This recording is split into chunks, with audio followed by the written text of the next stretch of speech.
দুই শতাব্দীর ইতিহাসের সাক্ষী রায়বাহাদুর বনমালী রায়ের তারাস রাজবাড়ি।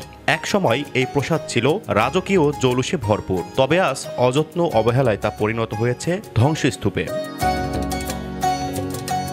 পাবনার সবচেয়ে প্রভাবশালী জমিদার ছিলেন রায়বাহাদুর বনমালী রায়। রাজা বনোয়ারিলাল রায়ের দত্তক পুত্র ছিলেন তিনি।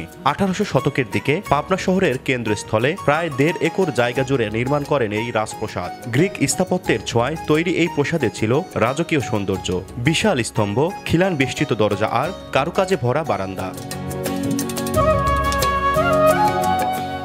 জনশ্রুতি রয়েছে 1942 সালের দ্বিতীয় বিশ্বযুদ্ধ চলাকালীন সময় বনমালী রায়ের বংশধরেরা এ ভবনেই আশ্রয় নিয়েছিলেন। পরবর্তীতে জমিদারি প্রথা বিলুপ্তির পর রাজবাড়িটি নানা সরকারি কাজে ব্যবহৃত হয়। একসময় এটি মেডিকেল কলেজ ও সরকারি বিভিন্ন প্রতিষ্ঠানের অস্থায়ী দপ্তর হিসেবেও ব্যবহৃত হতো। 1998 সালে তারাস রাজবাড়িকে প্রত্নতত্ত্ব অধিদপ্তরের আওতাধীন পুরাকীর্তি হিসেবে ঘোষণা করা হয়। তবে দেয়ালের ফাটল, ছাদ থেকে পানি পড়া, ভাঙা কাঠের সিঁড়ি সব মিলিয়ে আগের জৌলুসের কিছুই আর অবশিষ্ট নেই।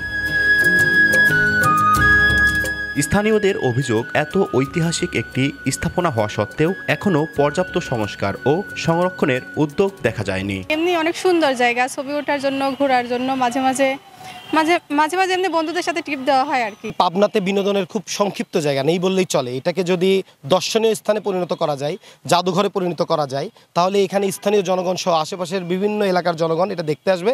সেক্ষেত্রে দর্শনীয় মাধ্যমে যদি প্রবেশ মূল্য নির্ধারণ করা হয়, সেক্ষেত্রে সরকার রাজস্ব আয়ের একটা উৎস হতে পারে এটা।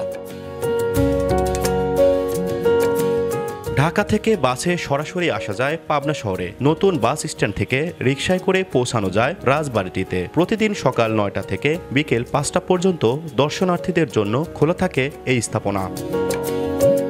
সবুজ মোল্লা, সময় সংবাদ, পাবনা।